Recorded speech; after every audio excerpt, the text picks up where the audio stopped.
how did this all kind of start? This whole project of Fascinating. You go. I went last time.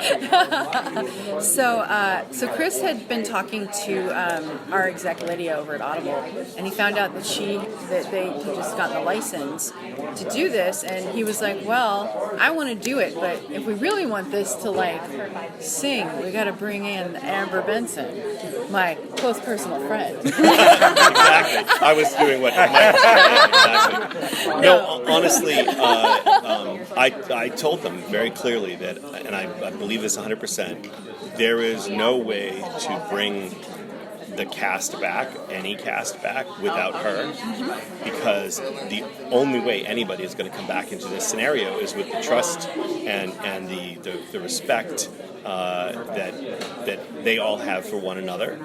And that was the only way. And we had been collaborating as writers for too long. Amber doesn't like me to say how long we've been collaborating as writers. It's been a couple of days. A long time. Like, you know how old I am. I do. I'm a tired 30-year-old is what we decided earlier. So you can also be 30. I'm a tired 30-year-old, you guys. Yeah. But Chris and his family are like my East Coast family. I stay at their house when I'm in the Boston area.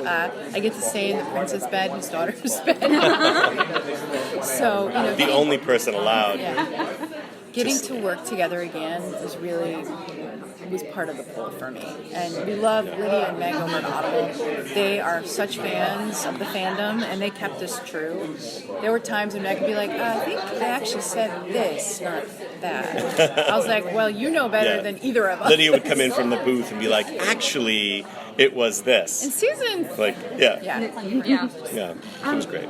Can I ask, okay, so your character is such great representation for so many people, and like having this chance to bring back like her after a very traumatic experience for some of us, because we were pretty young.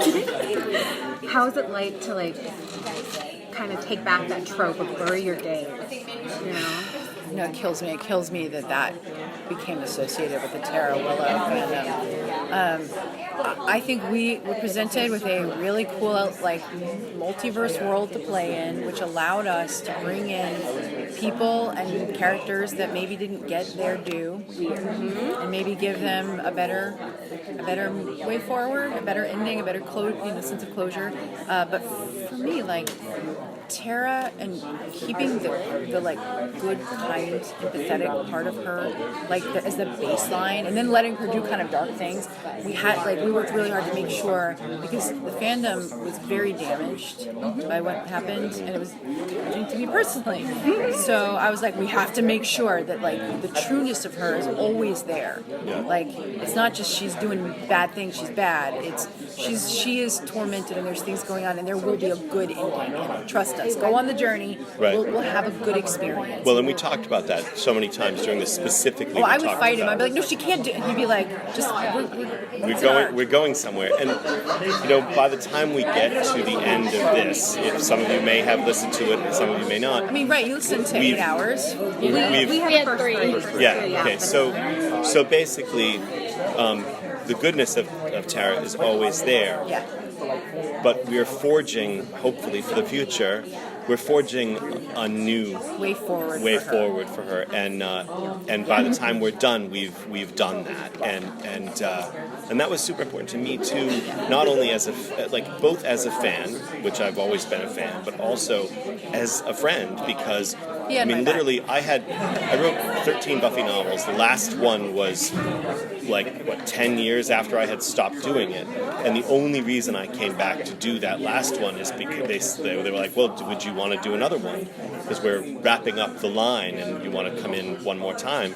And I said, I'll do it, but the only way I want to do it is if I can bring Tara back to life and have a proper ending. And so that book allowed me to do that, but how many people read it? Just a handful. Now we have millions of people who are going to be able to listen to Slayers, an Audible original podcast. Anyway. What was the challenge then with doing the audiobook compared to stuff you can't talk about?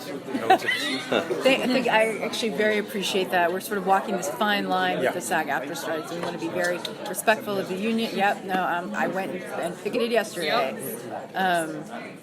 I think that it's a much more intimate experience. When you are listening to something on your headphones and you close your eyes, you are not just a listener or an audience. You are a participant. You are in this with these characters. And I think that's the difference between doing something in a film television medium versus an audio medium. And we had to be really mindful of people have no context, so you have to describe things verbally that maybe you're like, oh. And we were very lucky to have Leia de Leon Hayes do all the info dump mythology stuff for us. She was this incredible new character, a young woman of color who was a Slayer, which we live in 2023. We need a diverse cast. We have Juno Dawson, we have Julia Cho. We just have these incredible people who came and played in this sandbox with us. It's almost said cat box. I was like, I think also that just being in the studio together, everyone who was there, if they were there, they were listening, or they were in the scene, and that intimacy of the performance and seeing them all work together like that elevated what you're hearing and the emotion that you're hearing. I can't tell you how many times people in the booth and the cast, people were crying. One scene in particular in episode 5, Charisma had everybody crying. Wow. And I think the intimacy of the recording process is what makes that happen. No, when you're looking at Juliet Landau and she's going to do naughty things to you. Oh my God. Is it hot? I feel hot. Yeah. Everybody else in the studio was like, oh, that was a lot. Should we leave them out? No, and for me to get to work with people that I've never worked with before, Charisma and I had done a film together many years ago. That was also the impetus I wanted to see her play a Slayer. I was just like, that's just my own little itch that I want scratched. Don't look at me like that. I'm not going to say anything. I know, I'll dig my own hole. But as Tony said to me one time, you're on your own, man. Oh my gosh, and Tony was on this, he was in a studio in the UK, and he's on the screen, we're recording his stuff there, he's dealing, interacting with our other cast members. It was He brought his little placard that said Mr. Giles that he stole from the set, so that he would, so basically once he came in and everybody was there, he held it up so everybody could see it. He's the sweetest. He's the best. Yeah. And it was just, and it was also great because getting people to say yes, getting to have, when they found out that, Tony's really doing it, he's not here, but he's Danny going to be... Strong is going to do this? Well, and that was the other one. It's why is Danny... Danny's this famous writer. Emmy winner, Oscar winner, He's the best. He's I've known Danny for a very long time, and he's just good, solid Jonathan Stock. Yeah. Way to get him in there. And so funny, and got us in so much trouble with all of his riffing. Oh yeah, we got censored. Yes, yes. There. If you think what was the line? Oh, you're very to Spike. Oh, that you're very masculine. Very masculine. Yeah, just the way he says it. But it was all. But there was so much. Yeah. Danny just had so much fun. It was just great. It was such a.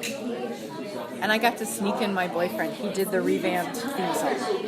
I love it. It's really good. It's I great. found a speaker in my apartment, and I just was like, this is It's the great. best. I was going I was jamming in my apartment. Yeah, it's so good. He's a musician. He's in the Eels and has been Dispatch. And I was like, babe, will you come in and play in the... release just that, so we can listen to that. Oh, we will ask. We will ask. I will. The last thing I want to say, I realize we haven't said this the whole time, is the other thing we did is we managed to pull in a whole bunch of people who mean a lot to us to take small roles. Our friend Ali Costa, who introduced us as one of the ensemble voices. Our friend Jasmine Hyde, who was the star of Ghosts of Albion, plays Althenia. And our it's like a who's who of Easter eggs. Yeah, we've worked with Jasmine so many times, and wait until during the panel you'll meet. I'm not there. But you'll Amber's meet. name's also on the inside of yours. Jessica Gardner, who plays Amy Madison.